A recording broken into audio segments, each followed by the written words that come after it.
ন্যায্য পানির হিস্যার বিষয়ে নীরব থাকার সময় শেষ হয়ে গেছে বলে মন্তব্য করেছেন পরিবেশ, বন ও জলবায়ু পরিবর্তন মন্ত্রণালয় এবং পানি সম্পদ মন্ত্রণালয়ের উপদেষ্টা সৈয়দা রিজওয়ানা হাসান। তিনি বলেন, নদীর পানি কেবলমাত্র রাজনীতি না, এটি কূটনীতি, অর্থনীতিও।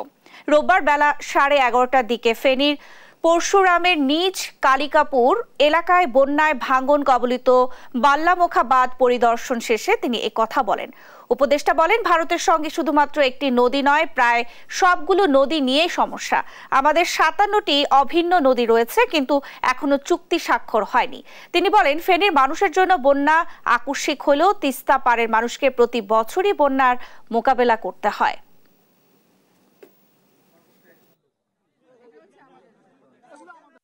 নীরব থাকার সময়টা শেষ হয়ে গেছে।